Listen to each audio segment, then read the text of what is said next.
जय मसीह के सबको, परमेश्वर जी सबको महान और परमानेंट आशीष। चलो आमीन।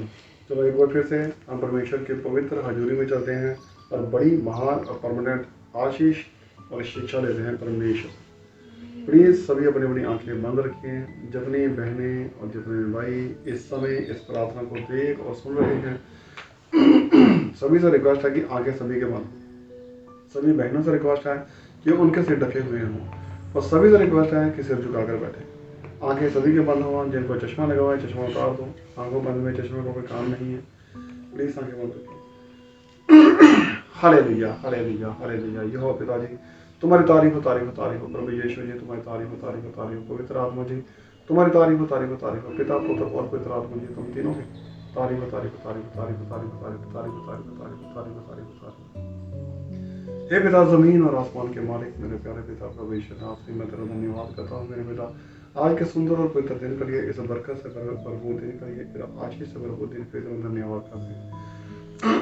हे पिता, जमीन और आसमान के मालिक मेरे प्यारे पिता प्रभु यीशु नाम से मैं तेरा बेटा बलबीर एक बार फिर से तुम्हारे पास आता हूँ, तुम्हारी पवित्र हजूरी में अपनी सारी तकलीफों, समस्याओं, परेशानियों को लेकर आता हूँ, सारे गुनाहों को लेकर तुम्हारे सामने आता हूँ। हम सब के गुनाहों को बख्श दे, मेरे गुनाहों को बख्श दे, मुझे फिर से गुनाह ना करने की समय दे।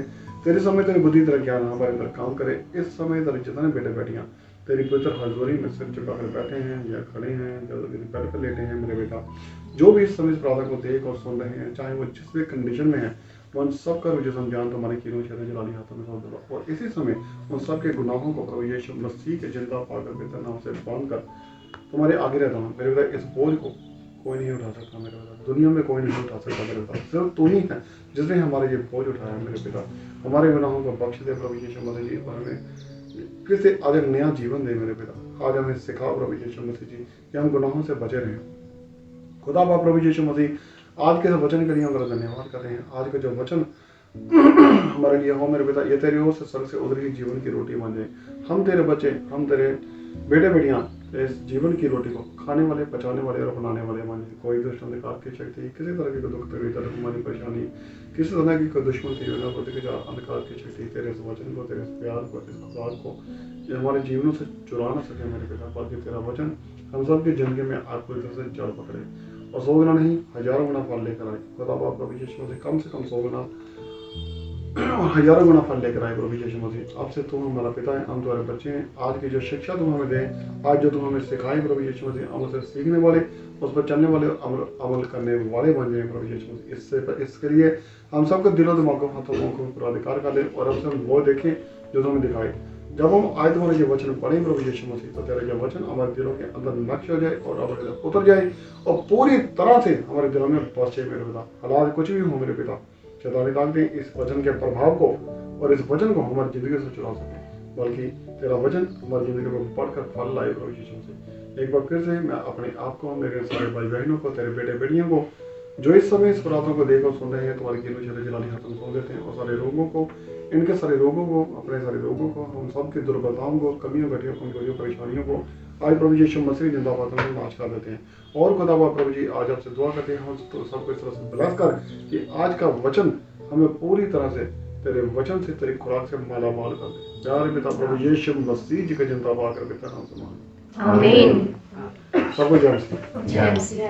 परमेश्वर जी सबको महान और परमानेंट आशीष आमीन। आमीन। चलो एक बार फिर से चलते हैं परमेश्वर की पवित्र हजूरी में और खाते हैं अपनी खुराक भरपूर तगड़ी। हम सबकी ज़िंदगी में कोई ना कोई परेशानी अक्सर चलती रहती है। बहुत बार ऐसा होता है कि हमारी लाइफ में क्रिटिकल इलनेस आ जाती है। बहुत बार ऐसा होता है हम प्रार्थनाएं नहीं करते। बहुत बार ऐसा होता है कि हमारी लाइफ में चंगाई आती है, फिर भी प्रार्थना नहीं करते। बहुत बार ऐसा होता है कि हमारी लाइफ में परेशान बड़ा काम कर जाता है, फिर भी प्रार्थना नहीं करते। हम अक्सर प्रार्थना करवाते रहते हैं, लेकिन प्रार्थना कम करते हैं या नहीं करते। मैं उनकी बात करता हूँ या नहीं करते। अभी मैं कुछ ही देर पहले थोड़ा बात कर रहा था कि हमारे पास एक लेडी आई, कुछ ही दिन पहले की बात है। तो उनका थोड़ा प्रेगनेंसी के थोड़ा ख़राब था, तो उनके लिए प्रार्थना की। तो 2 दिन 3 दिन पहले उनके घर में बेटा हुआ, तो परमेश्वर का हमने धन्यवाद किया। तो आज कल उसका फ़ोन आया कि बेटा थोड़ा ठीक नहीं है, तो उनके लिए प्रार्थना करना। ठीक है, आज दोपहर को फिर से फ़ोन आया कि पास्टर जी हमारा जो बेटा है वो ठीक नहीं है, उसकी हार्ट भी थोड़ी ठीक नहीं है, तो डॉक्टर कहते हैं क्रिटिकल केस वाला था, तो प्लीज़ प्रार्थना कर दीजिए। कितने दिन हो गए बेटे को पैदा हुए? कहते 4 दिन। 4 दिन में आपने एक बार भी प्रार्थना की? कहते नहीं। अब ये कोई जवाब नहीं है। जब आप बीमार होते हैं, परेशान होते हैं, नाजी ना हो तो बहुत विश्वास करते हैं, हम ये करते हैं, वो करते हैं, प्रार्थना करते हैं नहीं, बाइबल पढ़ते हैं नहीं, चर्च जाते हैं नहीं, फास्ट रखते हैं नहीं, तो करते क्या हैं? कुछ तो करो, गीत गाओ, प्रार्थना करो। आपका बेटा है, अगर आपने प्रार्थना नहीं करनी तो किसने करनी है? नहीं गई जी। 4 दिन हो गए, क्या किया? आप ऐसे ही उठा के बैठे रहे वहाँ में? 4 दिन से आप ऐसे ही बैठे हैं हॉस्पिटल में, कोई कुछ नहीं कर रहा है? नहीं, कुछ नहीं कर रहे, तो मुझे क्यों फोन कर रहे? कुछ तो करो, कुछ तो करो, कम से कम 2 मिनट के लिए कुछ करो, कुछ तो करो। तो अक्सर ऐसा हो जाता है। तो रीज़न क्या आता है? हमारे लाइफ में प्रॉब्लम्स आनी शुरू हो जाती हैं। ये नहीं कि प्रार्थना ना करने से प्रॉब्लम आती है, बात ये होती है कि शैतानी ताकतों को, जो हमारा वैरी है, जो शैतान है, उसे एक अवसर मिल जाता है हमारी ज़िंदगी में एंटर करने का। वो किसी न किसी तरीके से कोई ना कोई खोज करता रहता है कि कोई कमजोरी ढूंढता रहता है जिससे वो इंसान की लाइफ में एंटर करे और उसे डिस्टर्ब करना शुरू कर दे। अगर हमारे घर में हमें पता चले कि चोर आने वाला है, चोरी होने वाली है, तो हम उसका कुछ ना कुछ इलाज कर सकते हैं। लेकिन अगर हमें पता नहीं है कि चोर आने वाला है, चोरी होने वाली है, या उसके पास क्या हथियार हैं, तो हम अनजान हैं, हमें कुछ पता नहीं है, हमारा नुकसान हो जाए तो कोई बहुत बड़ी बात नहीं। लेकिन अगर आपको पहले से पता हो फिर भी आप कोई इंतज़ाम नहीं करते हैं तो दिक्कत वाली बात है। जितने भी हमारे मसीह भाई बहन हैं, जितने भी विश्वास करते हैं परमेश्वर पे, मैं उनको भाई बहन बोलता हूँ। मसीह में भाई बहन, मैं ये नहीं कहता बपतिस्मा लिया है नहीं लिया, जो परमेश्वर से प्यार करते हैं तो सभी हम मसीह में भाई बहन हैं। जब भी उनके घर में कोई ट्रबल आती है, प्रॉब्लम आती है, तो वो सीधा परमेश्वर के सामने बैठ जाते हैं, चाहे थोड़ी प्रार्थना करें या ज़्यादा करें, लेकिन परमेश्वर के सामने आ जाते हैं। तो परमेश्वर इस थोड़े प्यार को भी, जैसे हम राई के दाने जितना बोलते हैं, परमेश्वर उसको बड़ा करके देता है और परमेश्वर उनकी लाइफ में गवाहियाँ देता है। आज की डेट में मुझे कोई एक इंसान अगर आकर बोल दे कि मैं चर्च जाता था या जाती थी, या मैंने घर पे बैठ के प्रार्थना की, या मैंने परमेश्वर पे विश्वास किया हो और मेरी जिंदगी में काम ना हुआ हो, ऐसा कोई नहीं बोल सकता। आशीष परमेश्वर ने सबको दी है, कोई ऐसा जन नहीं जिसे आशीष नहीं मिली है। लेकिन दिक्कत ये है कि हमारी लाइफ में प्रॉब्लम्स कैसे आ जाती है, इसके कुछ रीजंस हैं। ये हमने पहले भी बहुत बार डिस्कस किया है। तो आज परमेश्वर ने मुझे बार बार यही बोला कि यही बात आज फिर से पता होनी चाहिए, क्योंकि बिना ज्ञान के मेरी प्रजा नाश हो रही है। तो आज हमें ये ज्ञान होना चाहिए कि हमारी लाइफ में प्रॉब्लम क्यों आ रही है, इसका कारण क्या है। बीमारियां आ जाएं, शैतानी ताकतें आ जाएं, किसी को दुष्ट आत्माएं आ जाती हैं, क्रिटिकल इलनेस आ जाती हैं, घर में क्लेश आ जाते हैं, तरह तरह के झगड़े आ जाते हैं। ये सब ट्रबल्स, प्रॉब्लम, दिक्कतें, परेशानियां क्यों आ रही हैं, आज हम इसका रीज़न देखेंगे। तो इसके लिए सबसे पहले चलते हैं मरकुस अध्याय 4 पर, उसके बाद आयत 35 पर। ये वो पल है जब प्रभु यीशु मसीह सबको शिक्षा दे रहे थे दृष्टांतों के द्वारा। उसी दिन जब सांझ हुई, उस दिन क्या हुआ? परमेश्वर जी सबको शिक्षा दे रहे थे, सबको दृष्टांतों के द्वारा सिखा रहे थे, उनको समझा रहे थे वचन बीज बोने वाले का दृष्टांत, ठीक है। फिर परमेश्वर ने उनको दीपक का दृष्टांत दिया, तो और भी बहुत सारे दृष्टांतों के द्वारा परमेश्वर जी उनको सिखा रहे थे। तो आज उस दिन जब सांझ हुई, जब सभी अपने अपने घरों को जा रहे थे, हाँ जी, तो उस समय क्या हुआ? तो उसने चेलों से कहा, हाँ जी, आओ हम पार चले। एक बार फिर से हम उसी टॉपिक पे आते हैं जिसकी हम अक्सर बात करते हैं। हमारे इंडिया में खासकर एक कल्चर है, हम आधा देखते हैं, आधा सुनते हैं, आधा करते हैं और रिजल्ट उससे भी आधा आता है। 100% का 50% हमने देखा, उसका 50% 25% सुना, उस 25% का 50% किया, 20% हो गया। उस 12% का 50% रिजल्ट आया 6%, और हम कहते हैं हम पास हो गए। हम पास नहीं हुए, हम फेल हैं, क्योंकि हमने देखा भी नहीं पूरा, सुना भी नहीं पूरा। जीसस ने एक वचन बाइबल में बहुत बार बोला है, जिसके कान हो सुन ले। सुनते नहीं है पूरा, देखते भी नहीं है पूरा, सुनाई भी पूरा नहीं देता, दिखाई पूरा नहीं देता, काम भी पूरा नहीं करते, रिजल्ट भी पूरा नहीं आता। तो जब तक शुरुआत कहाँ से होती है? देखने और सुनने से। या तो हमें सुनाई देगा या हमें दिखाई देगा। अगर देखेंगे नहीं पूरा तो सुनेंगे भी नहीं, अगर सुनेंगे नहीं पूरा तो मुश्किल रिजल्ट आएंगे। तो जीसस यहाँ पे कुछ कह रहे हैं, उसी दिन जब सांझ हुई तो जीसस ने अपने शिष्यों से कहा, हाँ जी फिर से पढ़िए। उसी दिन जब सांझ हुई तो उसने चेलों से कहा, हाँ जी, आओ हम पार चले। पार इन द सेंस कि शायद वहाँ पे कोई बहुत बड़ा जैसे सी समुद्र टाइप या एक बहुत बड़ा दरिया था, जिससे उन्होंने पार जाने का भी बोला कि आओ हम पार चलें, उस तरफ चलें। क्या बोला जीसस ने? आओ हम पार चलें। ध्यान से रहना, आओ हम कहाँ चलें? हम पार चलें, उस पार चलें। हाँ जी। और वे भीड़ को छोड़कर जैसा वह था वैसा ही उसे नाव पर साथ ले चले, और उसके साथ और भी नावें थी। हाँ जी। तब बड़ी आंधी आई और लहरें नाव पर यहाँ तक लगी कि वह पानी से भरी जाती थी, पर वह आप पिछले बाग में गद्दी पर सो रहा था। हाँ जी। तब उन्होंने उसे जगाकर उससे कहा, हाँ जी। हे गुरु, क्या तुझे चिंता नहीं कि हम नष्ट हुए जाते हैं? हाँ जी। तो उस दिन क्या हुआ? जब तक उन्होंने नाव में बैठना था या नाव के उस पार जाना था, तब तक कोई समस्या नहीं थी, कोई तूफान नहीं था, कोई परेशानी नहीं थी। सांझ का समय था, सूरज ढल रहा था, सूरज क्लियर दिखाई दे रहा था। अगर तूफान हो या बारिश आनी हो या आंधी आनी हो तो आसमान थोड़ा धुंधला होता है, सूरज दिखाई नहीं देता या चंद्रमा दिखाई नहीं देता। तो उस दिन हालात कुछ ऐसे नहीं थे, सब कुछ नॉर्मल था, सब कुछ नॉर्मल था। और चुपचाप अगर कुछ हालात खराब होते तो शायद बेड़ी चलाने वाला और नाव चलाने वाला भी बोल सकता था कि मेरे ख्याल से हालात खराब हैं तो हमें उस पार नहीं जाना चाहिए। अब संध्या का टाइम था, शाम का टाइम था। आई थिंक सूरज अभी अभी डूबा होगा या डूबने वाला होगा। मेरे ख्याल से रात को जो नाविक का सफर कम करते हैं तो शायद संध्या का समय था, शाम का समय था। तो उन्होंने सोचा कि कोई बहुत बड़ा दरिया नहीं है तो हम उस पार जा सकते हैं, तो कोई बहुत बड़ी बात नहीं है, 10 मिनट की बात है या आधे घंटे की बात है, यहाँ सूर्य डूबने से पहले पहले हम वहाँ पहुँच जाएंगे।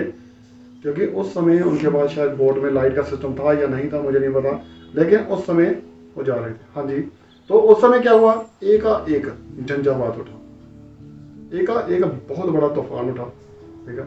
और लहरें इतनी ऊंची उठने लगी। लहरें इसलिए क्योंकि शायद बहुत बड़ा समुद्र था, और लहरें कहाँ उठती हैं? नदी में कम उठती हैं, जहाँ बहुत बड़ा समुद्र हो वहाँ पर उठती हैं। तो उस समय इतनी लहरें उठने लगी, इतनी ज़्यादा ऊंची उठने लगी तो बेड़ी से टकराने लगी कि वो बेड़ी में पानी भरने लगा, और सभी घबरा गए। उनके जो शिष्य थे वो घबरा गए। स्टॉप करिए। हाँ जी प्लीज एक बार फिर से पढ़िए। उसी दिन जब सांझ हुई तो उसने चेलों से कहा, हाँ जी, आओ हम पार चले। आओ हम पार चलें। ये मैं तीसरी बार इसलिए पढ़ रहा हूँ, आओ हम पार चलें, ताकि हम जो देखते हैं कि हम आधा देते हैं, आधा सुनते हैं, आधा करते हैं, आधा रिजल्ट आता है।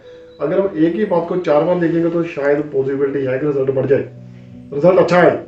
हम 6% से नहीं, तो अगर हम 6 का 3 मल्टीप्लाई 3 कर लेंगे तो 18% नहीं होगा, अगर उसका फिर वो 60% करीब पहुँच जाएगा एवरेज, क्योंकि हमने 3 बार देखा और डॉट लगाने शुरू कर दिए साथ में 000 है ना, 60.00 वाले 2 जीरो ऊपर नीचे कर दिए।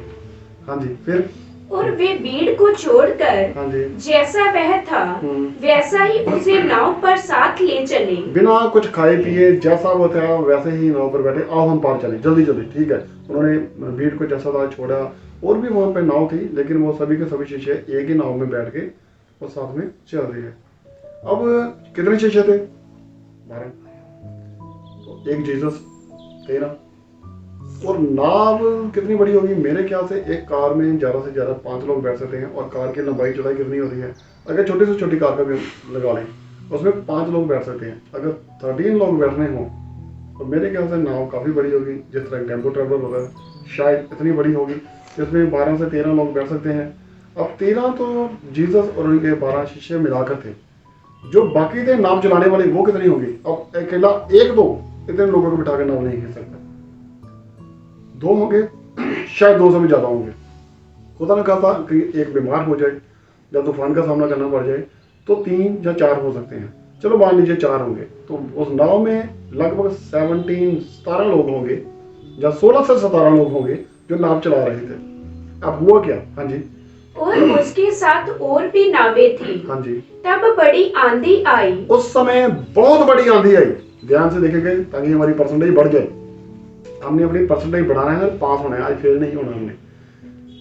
उस समय बड़ी आंधी आई, बहुत बड़ा तूफान आया। हाँ जी। और लहरें नाव पर यहाँ तक लगी कि वह पानी से भरी जाती थी। और लहरें नाव पर इतने जोर जोर से लगी कि वो पानी उसके अंदर आना शुरू हो गया, लहरों के नाव के अंदर। हाँ जी। पर वह आप पिछले भाग में गद्दी पर सो रहा था। लेकिन जीसस क्या कर रहे थे? जीसस आप बोट के, नाव के सबसे पिछले भाग में, जहाँ कुछ लोग सामान वगैरह रखते हैं, वहाँ कुछ तकिया, कुछ बिस्तर वगैरह कुछ पड़ा होगा, एक गद्दी लगी होगी वहाँ पे, वो उस पर सो रहे थे। ठीक है, तो ये बात मुझे थोड़ी अजीब लगी। ये बात थोड़ी अजीब क्यों लगी? जब हम अक्सर अपने घरों में छत पे सोते हैं, या रात को कोई तूफान आ जाता है, या आंधी आ जाती है, या बारिश आ जाती है, तो जैसे ही थोड़ी सी हवा भी चलती है तो हमारी आंखें खुल जाती हैं कि लगता है तूफान आने वाला है, लगता है बारिश आने वाली है। आजकल तो कुछ लोग ऐसा, बस 2 बूंदें गिरती हैं उठ के नीचे, छत से नीचे आ जाते हैं, नहीं बारिश आने वाली है, जल्दी जल्दी दौड़ो।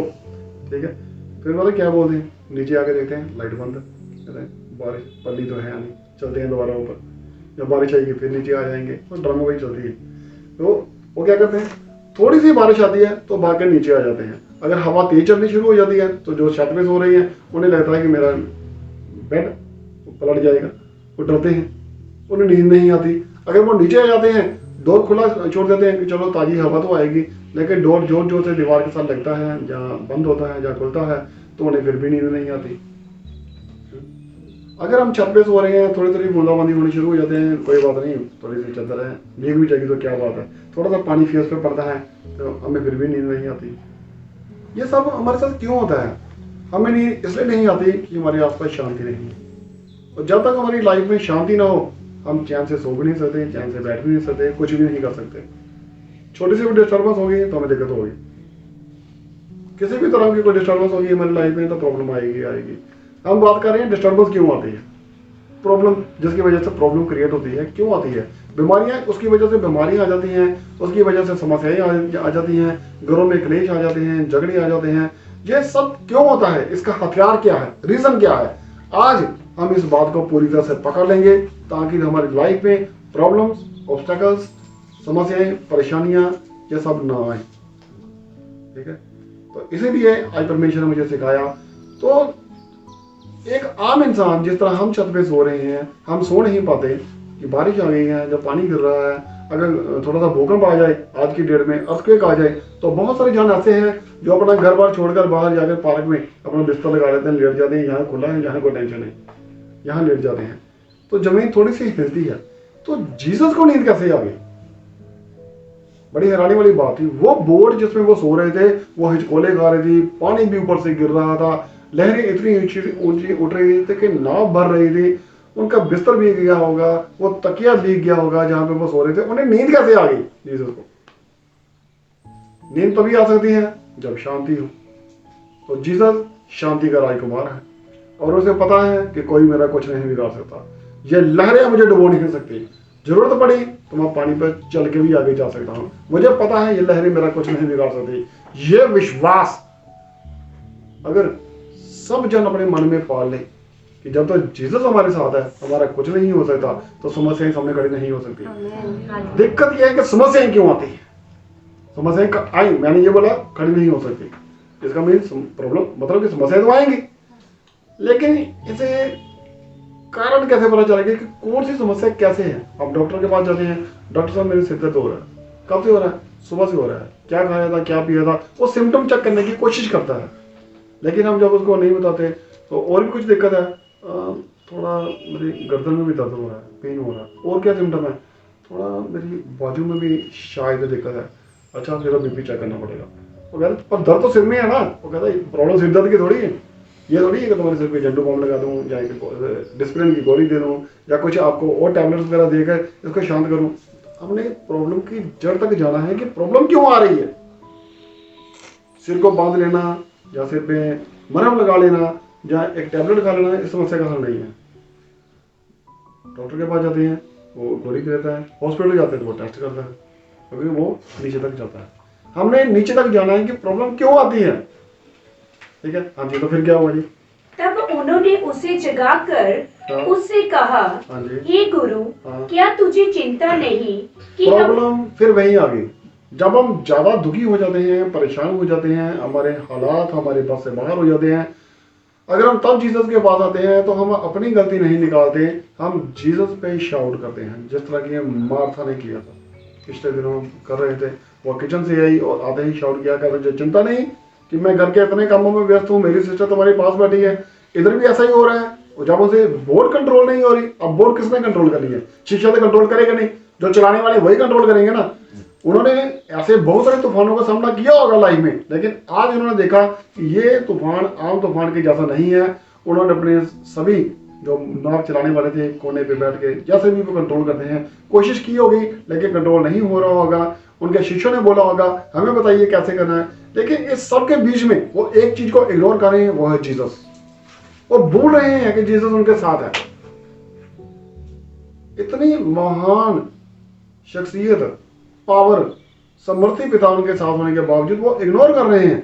अभी उन्होंने देखा था कि जीसस ने कितने दृष्टांत दिए, कितने लोगों को चंगा किया, कितने बड़े बड़े काम किए। चर्च में जाते हैं, गवाहियां सुन के आते हैं, बड़े बड़े काम देख कर आते हैं, फिर भी जीसस को इग्नोर करते हैं। लेकिन प्रॉब्लम क्यों आ रही है? बात सारी ये है। ठीक है, जीसस तो साथ है, ठीक है, हमारी बोट में जीसस है, हमें पता है वो डूबेगी नहीं। प्रॉब्लम आई है, ठीक है, जैसे हमने बोला जीसस है, समस्याएं खड़ी नहीं हो सकती, लेकिन समस्याएं तो आ रही है ना। इसका क्या रीजन है? इसका हल क्या है? हाँ जी, अब तो इसका हल क्या था? हमने क्या बोला था? प्रॉब्लम क्या है? आधा देखते हैं, आधा सुनते हैं, आधा करते हैं, तो रिजल्ट कितना आएगा? 6%। आधा, उससे भी आधा, आधे का भी आधा, आधा, उससे भी आधा, उससे भी आधा, उससे भी आधा, 4 बार आधा। ठीक है, फिर क्या तुझे चिंता नहीं कि हम नष्ट हुए जाते हैं? अब जीसस ने उन्हें कोई उत्तर नहीं दिया। उन्हें पता था ये इरिटेट हो चुके हैं। ज्यादातर लोग जो जीसस पे विश्वास करते हैं, जब कोई उनका काम नहीं होता तो वो जीसस पे इरिटेट हो जाते हैं। मेरा ये काम नहीं हो रहा, मैंने फास्ट रखी, मैंने ये किया, मैंने वो किया, जैसे कोई एहसान किया, कोई एहसान किया। हमने जैसे याकूब में देखा हुआ था, अय्यूब में देखा हुआ था, जैसे कि जब उसने परमेश्वर को, एक शैतान परमेश्वर के सामने आया तो वह अय्यूब के बारे में डिस्कस कर रहे थे, तो उसने बोला कि अगर तू अपना हाथ उठाई, मैं थोड़ा टच करूं एक बार। तो परमेश्वर क्या करता है? इसी तरह परमेश्वर तो हमारी लाइफ में होता है। जब हमें आशीष मिलने वाली होती है तो प्रॉब्लम आती है। वचन क्या कहता है? जब तेरे लाइफ में समस्याएं आती है तो सामने आशीष होती है, बड़ी आशीष होती है, लेकिन हम इस बात को भूल जाते हैं। हम पूरा 100% कंसंट्रेट करते हैं उस प्रॉब्लम पे। तो डर के आगे टीवी में ऐड आती है, शायद बाइबल से ली है, कहां से ली है मुझे नहीं पता, लेकिन वचन क्या कहता है? जब तुम पर आजमाइश है तो तुम खुश होना, क्योंकि आगे बहुत बड़ी आशीष है। ठीक है, तो आज इसके लाइफ में जब प्रॉब्लम आ रही है तो ये उस बात को इग्नोर कर रहे हैं, और ये भी इग्नोर कर रहे हैं कि जीसस हमारे साथ है। ठीक है, आगे बढ़िए। तब उसने उठकर आंधी को डांटा। तब जीसस ने उठकर आंधी को डांटा। वो जिस बात को आज इग्नोर कर रहे हैं, ठीक है, वो जीसस के पास आई। जीसस ने उनसे कुछ नहीं बोला। उसे पता कि ये डरे हुए हैं, ये घबराए हुए हैं, इसलिए मुझ पर ऐसा बोल रहे हैं। तो जीसस क्या? शांति का राजकुमार। उसने हौसला रखा, वो सामने आया। हाँ जी, और पानी से कहा, शांत रह, थम जा। आंधी को डांटा, पानी से कहा शांत रह और थम जा। पहले डांटा, फिर शांत रह, फिर थम जा। ये सब जीसस ने वहां पे बोला। तो उसी टाइम और आंधी थम गई और बड़े चैन हो गया, और सब तरफ बहुत बड़ी शांति हो गई। जिस तरह की शांति हो गई जिस तरह की पहले थी जब वो नाव में चढ़े थे, और जिस तरह की अब है। वो जो नाव चलाने वाले थे उन्हें वो भी डर गए आज। जब उन्होंने देखा कि कुछ भी समस्या का हल नहीं हो रहा है, उन्होंने बोला, सर आपके गुरुजी पास बैठे हैं ना, थोड़ा उनसे भी परामर्श कर लो। हाँ हाँ हाँ, याद आया, जीसस तो हमारे साथ है, हम उन्हें क्यों नहीं दिखाते? गुरुजी आपको पता नहीं है, मरने, मुझे तो पता है तुम लोग नाच हो रहे हो, लेकिन तुम्हारा विश्वास कहाँ है? तुम लोगों का विश्वास कहाँ है? क्या बोलते हैं जीसस? तुम लोगों का विश्वास कहाँ है? जीसस ने उस समय कुछ नहीं बोला। जब दिक्कत है, सारी प्रॉब्लम शांत होगी। अब सिचुएशन कैसी होगी या इमेजिन करते हैं, उस समय लोगों की दाढ़ी बड़ी बड़ी होती होगी, कम काटते थे ना, बाल बड़े बड़े होते थे। जीसस के भी बाल बड़े थे, बहुत सारे लोगों के बाल बड़े थे, तो दाढ़ी पे बड़ी बड़ी होती होगी। तो जब लहरें उठ रही थी, टकरा रही थी नाव पे, उनके फेस पे पड़ती थी, सिर पे पड़ती थी, तो टिप टिप टिप टिप पानी ऐसे गिरता होगा। आंधी भी चल रही थी, शायद थोड़ा बारिश का मौसम भी ऐसा होगा, लेकिन खैर पानी तो पड़ रहा था। तो उनके चेहरे पे हवाइयाँ उड़ी हुई होंगी, वो डरे हुए होंगे, बहुत ज़्यादा डरे हुए होंगे। तो जीसस उठे, पीछे से आगे आए, आंधी को डांटा और बोला, पानी को डांटा, आंधी को डांटा, शांत रहा, थम जा, और बड़ी शांति। हाँ जी। और उसने कहा, तुम क्यों डरते हो? अब जीसस पीछे था, अब आगे आया, और अब जीसस ने फिर इधर फेस कर लिया, उसके तरफ में गया। हाँ जी, क्यों, क्या डर रहे हो, क्यों डर रहे हो? वो कहते बात ही, हम तो मरने वाले थे। जीसस ने बोला, क्या हुआ? वो कहते हम जब हमने उठाया था, उन्होंने क्या बोला था, हम नाश होने वाले हैं। उन्होंने सोचा शायद जीसस भूल गए, हमने तो बोला था हम नाश हो रहे हैं, क्या हुआ, क्यों डरे हुए हो? हाँ जी। क्या तुम्हें अब तक विश्वास नहीं? किस बात का विश्वास नहीं? तुम लोग क्यों डरे हुए हो? क्या तुम्हें मुझ पर विश्वास नहीं? किस बात का विश्वास नहीं? क्योंकि जीसस ने कहा था, आओ हम उस पार चलें, हमें कोई नहीं रोक सकता उस पार जाने में। क्या तुम लोगों का विश्वास नहीं है? हम एक विजन देखते हैं, प्रार्थनाएं करते हैं, हमें परमेश्वर सपने के द्वारा, दर्शन के द्वारा भेज देता है, तुम्हारी लाइफ में ये काम होने वाला है। तो जब हमारी लाइफ में थोड़ी सी डिस्टर्बेंस आती है, तो हम बात कर रहे थे अय्यूब की, शैतान ने उसको कैसे बरमा दिया। उसने बोला, अगर तू इसके लाइफ में थोड़ा पीछे हट जा तो मैं थोड़ा चेक करूं। डिस्टर्बेंस तो आती है, प्रॉब्लम तो आती है, जीसस साथ में है तो भी आएगी प्रॉब्लम, जीसस नाव में है तो भी समस्याएं आएंगी। उसने क्या बोला, इसी तरह मैं सारी जिंदगी चर्च जाता रहा, कोई बोलता है मैंने फास्ट रखे, कोई बोला है मैंने इतनी प्रार्थनाएं की, कोई बोलता है मैं वहां गया, मैंने चंदा भी डाला, मैंने ये भी किया, मैं वो भी किया, मेरे लाइफ में कुछ नहीं हुआ। लोग ऐसा बोलते हैं। लेकिन शैतान क्या करता है, जब परमेश्वर आशीष देने लगता है तो वो उसे क्या बोलता है, excuse me sir, let me check once, एक बार जरा मुझे भी टेस्ट कर लेने दो। आपने फिर जो उसको आशीष देनी है दे लेने दो, मेरे हिसाब से ये इंसान खोटा है। परमेश्वर कहता नहीं, उसने बहुत फास्ट रखे हैं, बड़ी प्रार्थनाएं की हैं, चर्च जाता है, बाइबल पढ़ता है, बहुत अच्छा है, रात को सोता लेट है, सुबह जल्दी उठता है, पानी प्लस करके नहाता है, होली वाटर लगाता है, एनोइंटिंग ऑयल लगाता है। नहीं ये अच्छा है, तो अच्छा है तो ठीक है ना, एक बार मुझे भी चेक करने दो। तो जब परमेश्वर की आशीष उसे नहीं मिलती तो वो बोलता क्या फायदा हुआ मुझे फास्ट रखने का। परमेश्वर कहता दे लो आशीष, अब ले लो आशीष, ये हमारा विश्वास है। तो परमेश्वर क्या बोलता है, तुम्हारा विश्वास कहाँ है? जब मैंने तुम लोगों को बोला था आओ हम उस पार चले, तो हमने पहुंचना था, लेकिन इस विश्वास को किसने गिराया? कौन सी पावर थी वहां पे जिसने इसको गिराया? आप सभी बोल गए शैतान। कोई सबूत है कि शैतान ने गिराया था? अब शैतान ने तो उसको बोला नहीं था कि तुम लोग विश्वास तोड़ दो, उसने तो हालात ऐसे पैदा किए थे। लेकिन क्या गारंटी है कि ये हालात शैतान ने पैदा किए थे? इसकी गारंटी है? ये पता चलता है कुछ? कोई सबूत है? ये हालात शैतानी ताकतों ने पैदा किए थे, मैं उसका सबूत दे सकता हूँ। नहीं किए थे, मैं वो भी दे सकता हूँ, ठीक है। लेकिन ये हालात कैसे पैदा हुए, हमारे लाइफ में प्रॉब्लम क्यों आ जाती है, हम इस बात की दिक्कत कर रहे हैं, हम विश्वास की कमी भी, ठीक है। उन्होंने यही बोला तुम लोगों का विश्वास कहाँ है? हमने तो उस पार जाना ही था, वो तो पहुंच ही जाना है, लेकिन प्रॉब्लम क्यों आती है? इसके 4 रीजन है जो मैंने बाइबल में फाइंड किए। क्या कभी पहले भी ऐसा हुआ होगा कि बहुत बड़ा तूफान आया होगा, बहुत बड़ा तूफान, लोग मरने को आ गए होंगे, उनकी जान पे आफत आ गई होगी उस समय? मेरे ख्याल से एक बार पहले ऐसा हुआ था जब योना नबी के बारे में जरा देखेंगे। योना नबी की किताब में उसके अध्याय 1 से लेकर 10 तक, जल्दी मेरे ख्याल से आज मैं थोड़ा ज़्यादा फास्ट बोल रहा हूँ क्योंकि मुझे अक्सर लगता है कि मुझे टाइम ज़्यादा इजाज़त नहीं देता। आज मैं टाइम का बखूबी इस्तेमाल कर रहा हूँ। यहोवा का ये वचन अमित्ते के पुत्र योना के पास पहुंचा। यहोवा का ये वचन अमित्ते के पुत्र योना नबी के पास पहुंचा। क्या वचन था परमेश्वर का? हाँ जी। उठकर उस बड़े नगर नीनवे को जा। महानगर, बड़ा नगर मीन्स महानगर, बहुत बड़ा नगर, नीनवे को जा। हाँ जी, और उसके विरुद्ध प्रचार कर, उसके खिलाफ प्रचार कर। देखो परमेश्वर तो खिलाफ है, वो अपने बच्चों को भी बोलता है कि ये गलत है तो तू उसके खिलाफ हो जाओ, उसके खिलाफ जाकर उनको एक बार बताओ। हाँ जी, क्योंकि उसकी बुराई मेरी दृष्टि में बढ़ गई है। मेरे ख्याल से वहां पे पाप बहुत बढ़ गया है, मेरी नजरों में मुझे ऐसा लगता है कि उसकी बुराई बहुत बढ़ गई है, इसलिए तो उसके खिलाफ जाकर बोल कर आ। हाँ जी, परंतु जोना यहोवा के सम्मुख से तर्शीश को भाग जाने के लिए उठा। देखो योना ने क्या किया, परमेश्वर के सामने से उल्टी दिशा में भाग गया, मैं नहीं वहां जाऊंगा। तो मैंने कहा अच्छी बात है, इसलिए बोलता था परमेश्वर जी मुझे तैयार करो, मुझे सेवकाई करे तैयार करो। बहुत सारे लोग मैंने देखे हैं जब वो प्रार्थनाएं करते हैं, ठीक है, सामने शैतान ताकत बोलती है, वो डर जाते हैं, मुझे चुप करे 2 मिनट के लिए, बस मैं दौड़ जाऊंगा यहाँ से, बस दौड़ जाऊंगा यहाँ से। मुझे बहुत याद है, बहुत पहले की बात है, जब मैं चर्च जाता था तो वहाँ पे एक पास्टर जी ने एक बार हमारे प्रचार कर रहे थे, तो उन्होंने शिक्षा दे रहे थे, तो एक भाई साहब वहाँ पे आके बोल रहे थे कि वो किसी के लिए प्रार्थना कर रहे थे, कहते मैं तुझे हुक्म देता हूँ इसमें से निकल जा, प्रभु यीशु मसीह के नाम से निकल जा। वो कहता मैं नहीं जाऊँगा। नहीं जाएगा?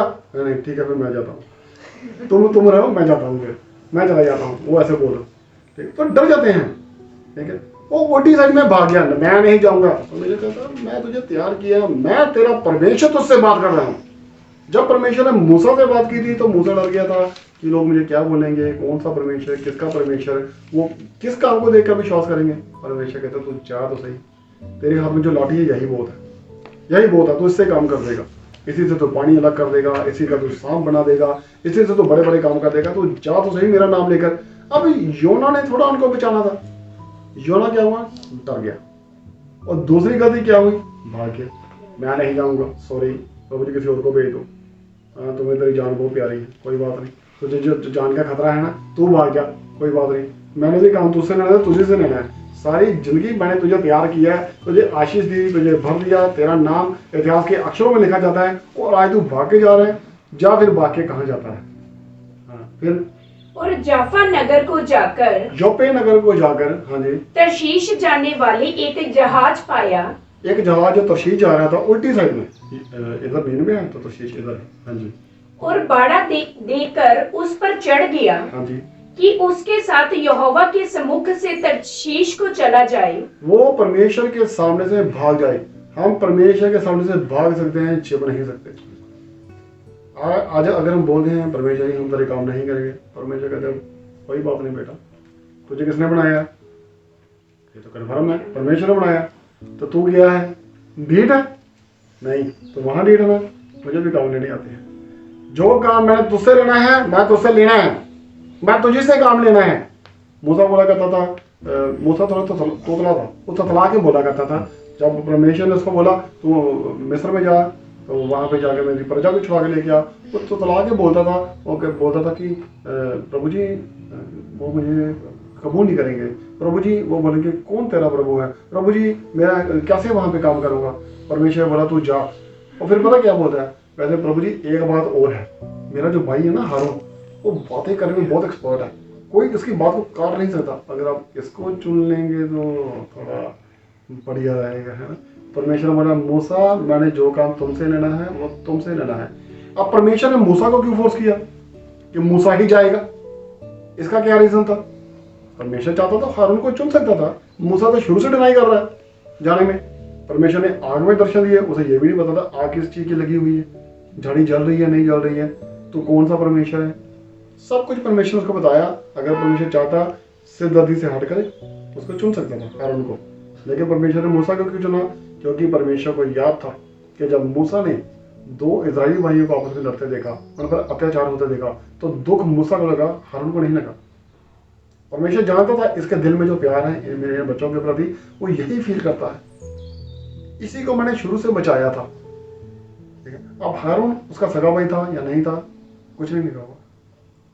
मूसा को जो शिक्षा मिली थी वो इजरायलियों के रिवाज के अनुसार मिली थी, लेकिन जब वो लड़ाई कर रहे थे तो उसने मूसा ने बोला आप लोग 2 भाइयों पर क्यों लड़ते हैं, क्यों झगड़ते हैं। कहता तू कौन होता है फैसला करने वाला, तुझे किसने ठहराया फैसला करने वाला।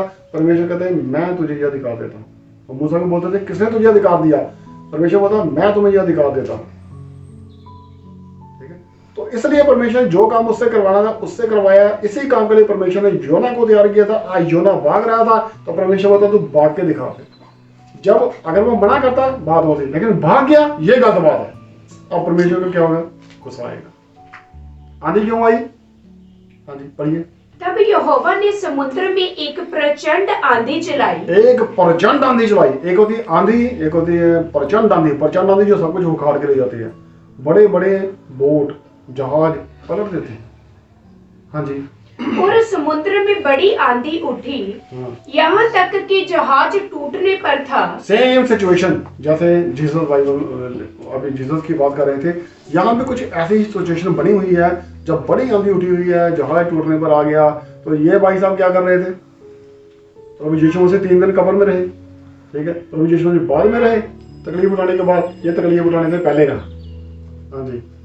तब मल्लाह लोग डर कर अपने अपने देवता की दुहाई देने लगे। हाँ जी। और जहाज में जो व्यापार की सामग्री थी, उसे समुद्र में फेंकने लगे कि जहाज हल्का हो जाए। हाँ जी। परंतु जोना जहाज के निचले भाग में उतर कर सो गया था। अब वो सो गया था। लोगों के नजरों में यही था, सो गया, लेकिन वो सोया नहीं था, आंखें बंद करके लेटा हुआ था। मुझे पता था मैं भाग नहीं सकता, समस्या तो आनी है, प्रॉब्लम तो आएगी, ये पकड़ा तो मैंने जाना ही है, ठीक है।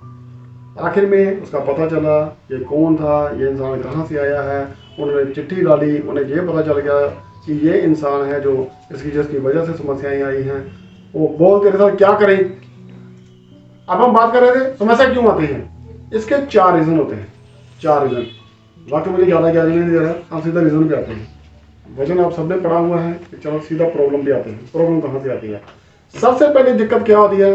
जब हम परमेश्वर का कहना नहीं मानते, ठीक है, तो हमारी लाइफ में प्रॉब्लम्स आनी शुरू हो जाती है। अगर हम परमेश्वर की बातों को इग्नोर करेंगे, परमेश्वर की लिखत को, उसके वचन को, ये जो हुक्म है ये किसी इंसान ने नहीं लिखे, ये परमेश्वर ने वचन जानता है कि मूसा से शुरू से चले आ रहे हैं।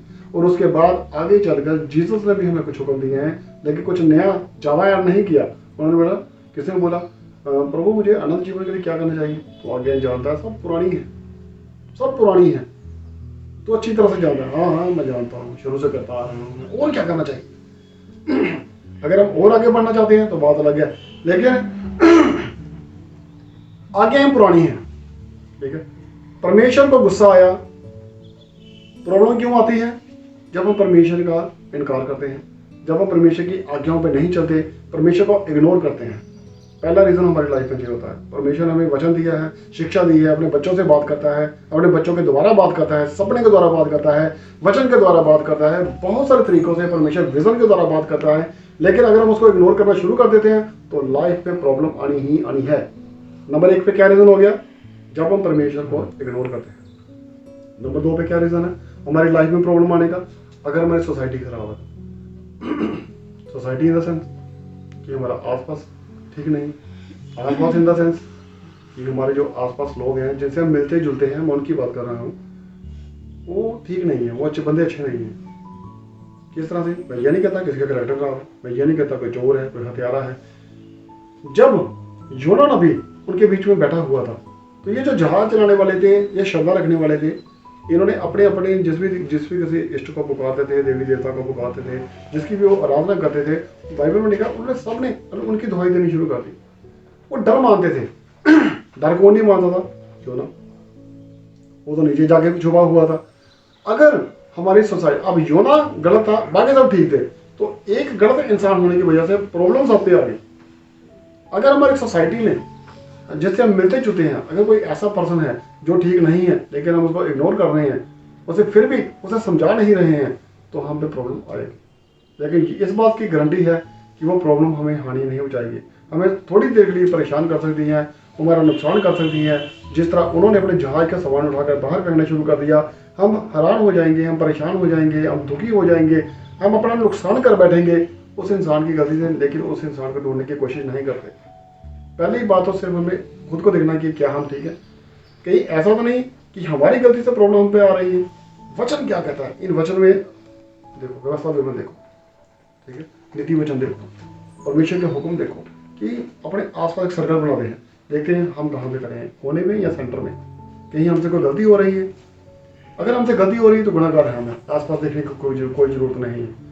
अगर फिर भी अगर हमें लगता है कि हम ठीक है, तो फिर प्रॉब्लम देखते हैं कि हमारी सोसाइटी में कौन है जिससे हम मिलते जुलते हैं, कोई गलत तो नहीं है इंसान जिसकी वजह से प्रॉब्लम आ रही हो। तीसरी प्रॉब्लम कैसे आती है? नेचुरल। ठीक है, कभी थोड़ी बड़ी आंधी आ भी जाती है, तूफान आ भी जाता है, लेकिन ऐसे बहुत नहीं टूटेंगे नहीं। पर जान आंधी कब आएगी? तब गुनाह। ये कौन चलाता है? यहोवा, जैसे वचन में लिखा।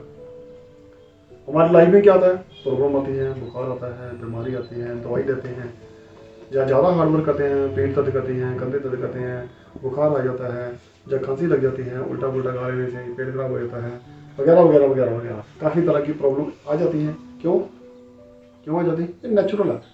थोड़ी बहुत मेडिसिन लेंगे, थोड़ा बहुत हम प्रार्थना करेंगे, थोड़ा वचन पढ़ेंगे, थोड़ा प्रार्थना करवाएंगे भी, तो हम ठीक हो जाएंगे। नेचुरल सी बात है, यह है नेचुरल। लेकिन चौथी प्रॉब्लम हमारी लाइफ में कब आती है? जो है सुपर नेचुरल, शैतानी ताकतें। शैतानी ताकतों की वजह से जो प्रॉब्लम आती है, ठीक है। तो अगर हमारी लाइफ में जो चौथा रीजन है प्रॉब्लम आने का, पहला रीजन क्या है? हम गलत हैं, अपनी गलती माफी मांग सकते हैं। जिस तरह योना नबी ने माफी मांगी थी जब वो मच्छर के पेट में था।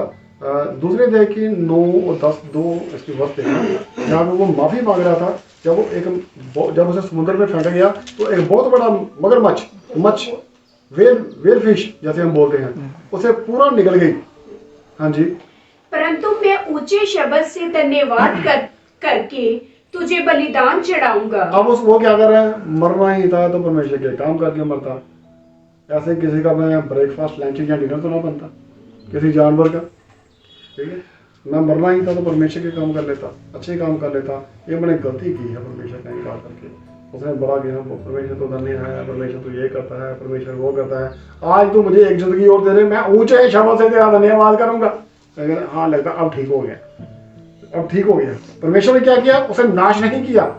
परमेश्वर के सामने तो भाग रहा था, परमेश्वर को गुस्सा आया, उसने परमेश्वर के आज्ञा से उसे समुद्र में फेंका, एक बहुत बड़ा मच्छ उसे निकल गया, लेकिन फिर भी परमेश्वर उसे नाश नहीं किया। परमेश्वर उसे अब भी एक मौका दे रहा था कि तू माफी मांगेगा तो मैं तेरे गुनाहों को बख्श दूंगा, अगर तू माफी मांगेगा तो मैं तुझे नई जिंदगी भी दे दूंगा।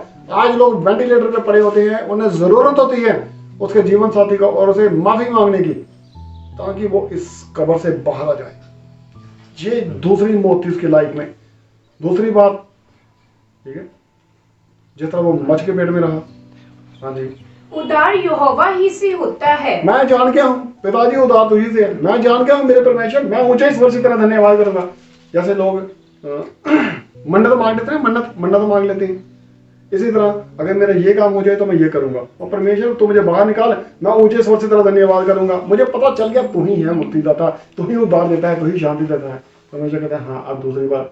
तब यहोवा ने मच्छ को आज्ञा दी कि उससे योना को स्थल पर उगल दिया। अब परमेश्वर ने क्या बोला? वो किधर जा रहा था? तरशीश, उल्टी साइड में, और नील में था दूसरी साइड में। अब परमेश्वर ने क्या बोला मच्छ को? ऐसा करो, इसे बाहर निकल दो। मच्छ को भी समझ आ जाती है परमेश्वर की बात, और हम बोलते हैं परमेश्वर बात कैसे करता हमें पता नहीं चलता। मच्छ बाइबल पढ़ता है, मच्छ चर्च जाता है, मच्छ फास्ट रखता है, हम तो सब कुछ करते हैं, फिर भी हमें परमेश्वर की भाषा समझ नहीं आती। क्या करना पड़ेगा हमें? क्या करना पड़ेगा हमें? अच्छा फिर तब यहोवा ने मच्छ को आज्ञा दी और उसने योना को स्थल पर उगल दिया। और उसने स्थल उसमें जमीन पर, सूखी जमीन पर उगल दिया। जब उसने इधर उधर देखा, मैं कहा आसमान है, नीचे जमीन है, मैं कि अभी तो पेट के अंदर तो नहीं। उसने इधर उधर देखा, लगता तो ठीक है, लगा सामने एक बोर्ड लगा हुआ है, वैसे देख रहा था ये कौन सा शहर है, और लगा नींद में। ठीक, अच्छा भी है, यही पे मुझे आना था, तो मुझे यहीं पे लेकर आना था। मैं तो ढीठ हूँ तो भी जरा ढीठ है, ले आया ना फिर मुझे वहीं पे। चलो ठीक है, करते हैं काम। मैंने मन्नत मांगी थी, मुझे इस तरह धन्यवाद करूंगा। ठीक है, परमेश्वर क्या बोलता है? माफी मांग लो, बख्शे जाओ। हमसे गुनाह हुआ है, नेचुरली प्रॉब्लम हमारी लाइफ में आ गई, माफी मांग लो, बख्श दी जाएगी। फोर्थ टाइप की प्रॉब्लम जैसे हम बोलते हैं, क्या बोलते हैं?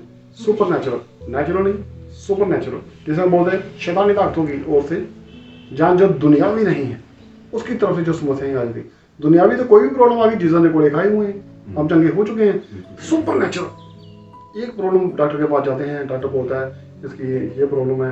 अगली बार डॉक्टर आगे कुछ बोलता है, नहीं इसके ब्रेन में प्रॉब्लम है। तीसरी बार आके बोलता है नहीं ब्रेन की ठीक है, इसकी पसली में प्रॉब्लम है। चौथी बार आके बोलता है यूरिक एसिड बढ़ गया। यार क्या बंदा है, 15 मिनट के बाद स्टेटमेंट चाहिए होती है, 10 मिनट के बाद रिपोर्ट चाहिए हो जाती है, मुझे समझ में नहीं आ रहा है। तो ये क्या है, हो सकता है ये सुपर नेचुरल हो। तो इन सुपर नेचुरल प्रॉब्लम से बचने के लिए हमें हथियार भी सुपर नेचुरल चाहिए। वो कौन सा है? वो है जीसस। जब तक जीसस हमारी लाइफ में है तो जीसस का नाम ही बहुत है।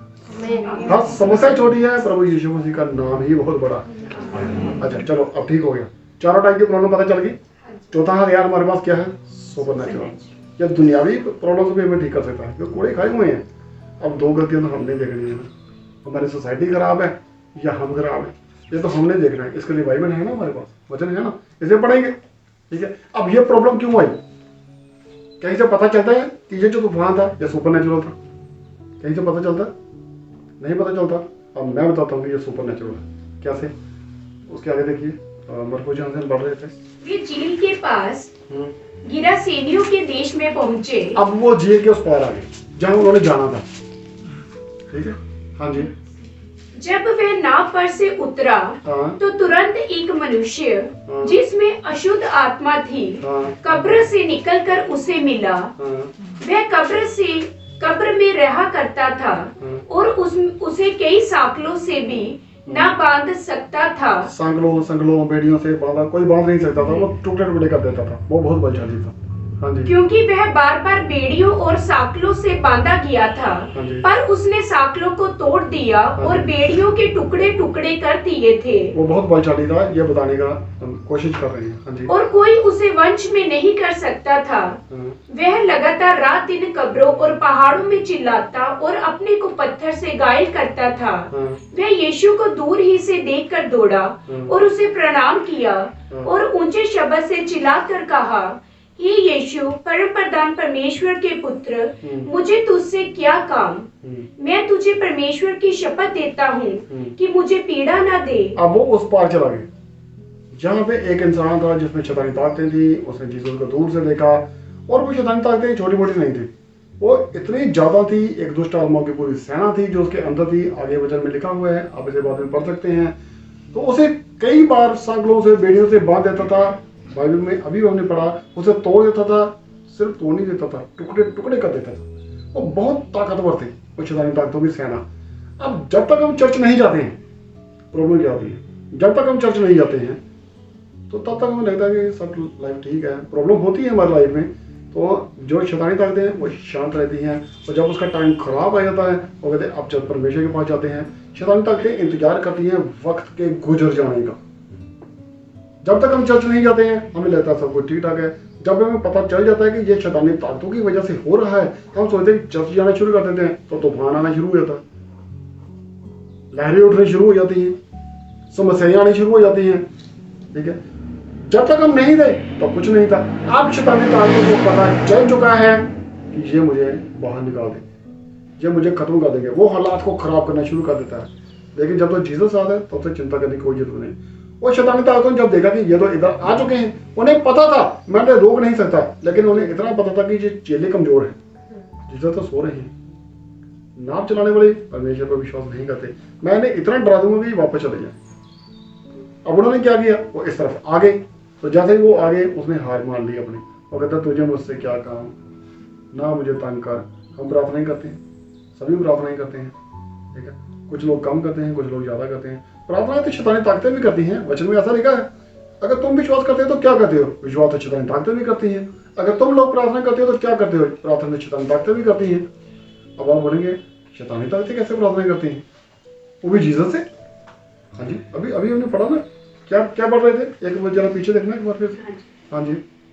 और ऊंचे शब्द से चिल्लाकर कहा, हाँ जी, हे यीशु, परम प्रधान परमेश्वर के पुत्र, हाँ जी, मुझे तुझसे क्या काम? तुझे मुझसे क्या काम? मुझे तुझसे क्या काम? हाँ जी। मैं तुझे परमेश्वर की शपथ देता हूँ। तुझे शपथ है, तुझे कसम है, मुझे निकालना नहीं। देखो प्रार्थना कर रहा है, गिड़गिड़ा रहा है, विनती कर रहा है, मुझे निकालना नहीं, मुझे पता निकालना है इसमें से। आज शैतानी दादे एक काम इंसान के सामने बोलते हैं, पता मैं कौन हूँ? एक उल्टे हाथ के मारूंगा, चलो पता है कौन है, निकल बाहर। अब यीशु मसीह के नाम से, जीसस को सामने रखे, इसके नाम से निकल बाहर। क्यों नहीं निकलेगी? हाँ जी, कि मुझे पीड़ा न दे। मुझे तकलीफ मत देना, मेरी ऐश है यहाँ पे, मैं खा पी रहा हूँ, सारा खून चूस लिया मैंने इसका, फिर भी संडे तोड़ देता है ये, ठीक है। तो ये कहने का मतलब है कि जो हम पढ़ रहे थे, जीसस ने उसमें से शैतानी ताकतें निकाल दी, वो सूरों के जुर्म में चली गई, सूर सब मर गए, ये सारी स्टोरी हम जानते हैं। तो ये चौथी प्रॉब्लम है जो हमारी लाइफ में आई, ये थी सुपरनैचुरल। हमारी लाइफ में जो चौथी तरह की प्रॉब्लम आती है, ये शैतानी ताकतें भी हो सकती है। तो इसके लिए हमें क्या चाहिए? सुपरनैचुरल। ठीक है, क्या करना होगा हमें? फिर परमेश्वर से जुड़े रहना होगा और परमेश्वर को जगा के रखना है, उसे सोने नहीं देना है। हमने भी साल में जागना है। परमेश्वर को हम सुला देते हैं और खुद जागते रहते हैं, और जब तकलीफ आती है तो परमेश्वर बोलते हैं तुझे चिंता नहीं, हम मर रहे हैं। परमेश्वर कहते हैं मुझे तो चिंता है, तुझे मेरी चिंता नहीं, मुझे तुम्हारी बखूबी चिंता है, मैं तो अभी भी उठ के सब कुछ नॉर्मल कर दूंगा, सब ठीक कर दूंगा। क्या तुझे मेरी चिंता थी? क्या तूने मेरा धन्यवाद किया? तुम लोगों ने खाया पिया, जब बोर्ड पे बैठे थे, मैं तो लोगों को चंगाई दे रहा था, लोगों को शिक्षा दे रहा था, तुम लोग क्या कर रहे थे आसपास पीछे बैठे हुए?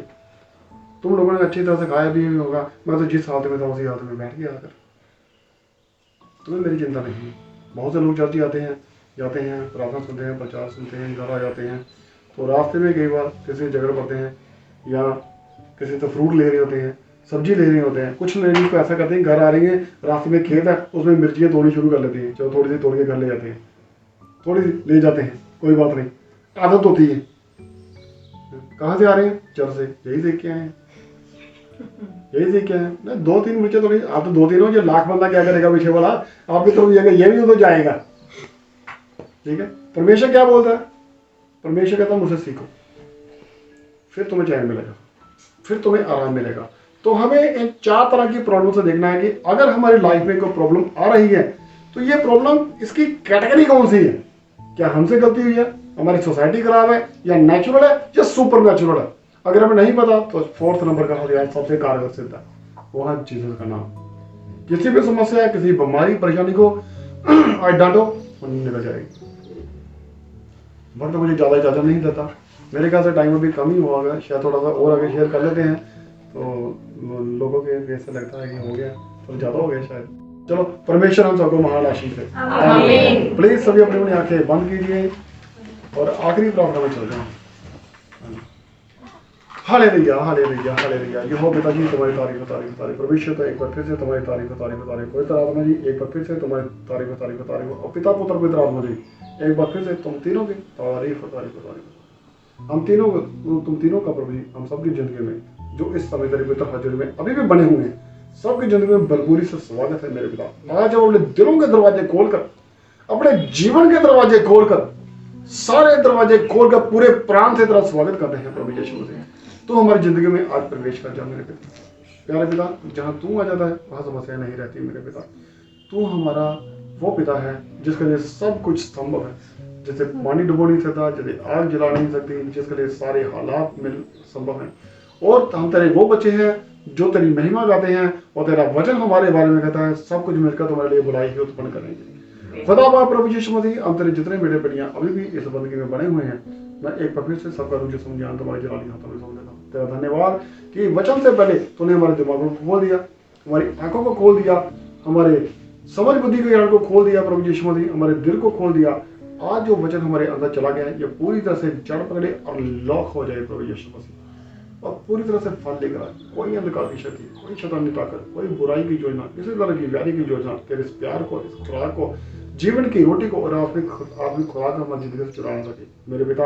मैं आपसे दुआ करता हूँ आप जितनों ने ये वचन सुना है आज से उन सबकी जिंदगी से हर तरह की कमी दूर हो जाए, हर तरह की फाइनेंस की कमी, हर तरह की खाने पीने की कमी, हर तरह का कर्जा प्रभु यीशु मसीह के नाम से उतर जाए आज उन सबके जीवनों से, जिन्होंने आज ये वचन सुना है और इस पर मन लगाया है। हर बीमारी प्रभु यीशु मसीह की जिंदा पाके दूर हो जाए। आज उनके जीवन साथियों से और उनके बच्चों के जीवन से हर तरह की बीमारी दूर हो जाए। पढ़ाई की कमजोरी प्रभु यीशु मसीह के जिंदा पाके तरफ से दूर हो जाए। हमें कामिल और सिद्ध बनाओ प्रभु यीशु मसीह। आगे बढ़ने में, तेरे बच्चों को पढ़ने लिखने में मदद कर प्रभु यीशु मसीह जी। अच्छे मार्क्स ला और इनके लिए दरसों से दरवाजे खोल दे मेरे पिता। रास्तों को ब्लेस कर प्रभु यीशु मसीह जी। तू चाहता है कि तेरे बच्चे कामिल और सिद्ध हो प्रभु यीशु मसीह। तू हमें फाइनेंशियली स्ट्रॉन्ग कर, तू हमें हष्ट पुष्ट बना मेरे पिता। तेरे समय बुद्धि ज्ञान में हमें बड़ा, बुराई में बच्चे बना, ज्ञान में बहुत बड़े बना प्रभु यीशु मसीह जी, और हमें तैयार कर प्रभु यीशु मसीह, ताकि हम तेरे सिखाए हुए तेरे काम करते जाए प्रभु यीशु मसीह। और हमें वो इख्तियार तू दे प्रभु यीशु मसीह आज से, कि हम शैतान की सारी शैतानी ताकतों को, उनके सारे हथियारों को कुचलने वाले बनते, तेरी सामर्थ से हम वो सब कुछ कर दिखाएं जिसके लिए तूने हमें कहा है, बल्कि उससे भी बड़े काम कर सकें। जिस तरह किसी ने नहीं देखा था कि समुद्र 2 भाग हो जाता है, जिस तरह किसी ने नहीं देखा था कि कोई पानी पर चल सकता है, तेरा वचन कहता है तो इससे भी बड़े बड़े काम करोगे। प्यारे पिता प्रभु यीशु मसीह, तेरे हम सब बच्चों को जो आज इस बंदगी में तेरे पिता हजूरी बने हुए हैं, इस तरह के अलग अलग तरह के चमत्कार और चिन्ह दिखाने वाले बन जाए प्रभु यीशु मसीह, तेरी ओर से दिखाने वाले बन जाए प्रभु यीशु मसीह, जो किसी ने कभी देखे नहीं है मेरे बेटा। खुदा बाबा प्रभु यीशु मसीह, अब तेरी सभी बुद्धि ज्ञान, तेरी सामर्थ हमारे सिरों पे उतरे प्रभु यीशु मसीह, हमारे जीवनों में प्रवेश कर दिया प्रभु यीशु मसीह, और आज से सारी तरह की कमजोरियां, परेशानियां और शैतानी योजनाएं और वैरी की योजनाएं जो हमारे पीछा कर रही है, सब प्रभु यीशु मसीह की जिंदा पालते आज से खत्म हो जाए। तेरा प्रकाश, तेरा जलाल हम सबके चेहरों पर छाओगे, सारा अंधकार हमारे जीवनों से दूर हो जाए, हम सब तेरे जलाल से भर जाए प्रभु यीशु मसीह, तेरे सामर्थ और आग से भर जाए प्रभु यीशु मसीह, और धधकती हुई आग की तरफ बनाओ प्रभु यीशु मसीह। प्यारे पिता प्रभु जी, तेरा धन्यवाद करता हूँ इस प्यार, खुराक और सामर्थ के लिए, और उस अनुग्रह के लिए जो तूने आज हम पर कर दिया है मेरे बेटा। आज हम तेरे जितने बच्चे यहाँ पे इकट्ठे हो गए, उनके तरह धन्यवाद। जो इस प्रार्थना को देख रहे हैं उन सब के तरह धन्यवाद, जो बाद में देखे उन सब के तरह धन्यवाद प्रभु यीशु मसीह। आज हम सबके प्यारों को तो ब्लेस कर दे मेरे पिता, हम जहाँ कहीं जाएं तेरे नाम की खुशखबरी लेकर जाएं मेरे पिता, और जिसको देख रहे हैं उसकी जिंदगी में फल आए बता प्रभु यीशु मसीह, बल्कि वहां पे जाना और वहां से आना हम सबके लिए स्वर्ग से सदा की अच्छी बरकत मिले। जहां भी जाए तेरे पवित्र नाम को लेकर जाए, और वहां पे तेरे नाम की महिमा देकर आए, और शैतान के शरीर को कुचल कर आए। तेरे सामर्थ हमारी जिंदगी में काम करे, एक बार फिर से तेरा जलाल हमारे चमके, तेरी सभी बुद्धि ज्ञान में काम करे, तेरे सामर्थ भरपूरी से अंदर काम करे। खुदा बाप प्रभु जी, तो दोपहर का सूर्य हमारे पर चमक प्रभु यीशु मसीह, और तेरा जलाल हम पर चमके प्रभु यीशु। तू हमारा पिता है, हम तेरे बच्चे हैं, हम सब मिलकर तेरा दिल से करोड़ धन्यवाद करते हैं। हम पाक शुद्ध और पवित्र करने के लिए, गुनाहों को माफ करने के लिए, और नई सामर्थ और आशीष से बनने के लिए, और इस खुराक के लिए जो तूने मुझे दी, हम सबको दिला सारी इज्जत, सारी महिमा, सारा जलाल तेरे जिंदा पाक के नाम को देते हैं। और उन सब बच्चों के लिए दुआ करते हैं जो हमारे लिए प्रार्थनाएं करते हैं मेरे पिता, रात को जाग जाग कर करते हैं, और उन सब के लिए भी जिन्होंने हमारे लिए प्रार्थनाएं की है और हमें आगे बढ़ने में हमारी मदद की है, चाहे वो हमारे आबूकार हो, चाहे हमारी पीठ के पीछे बैठकर हमारी मदद करते हैं प्रभु यीशु मसीह। सारी इज्जत, सारी महिमा, सारा जलाल है जिंदा पाकर पिता नाम को देते हैं, और प्यारे पिता प्रभु यीशु मसीह जी के जिंदा पाकर पिता नाम से मांगते हैं। आमीन। सब कुछ हमसे परमेश्वर जी सबको महान और परम आशीष। आमीन।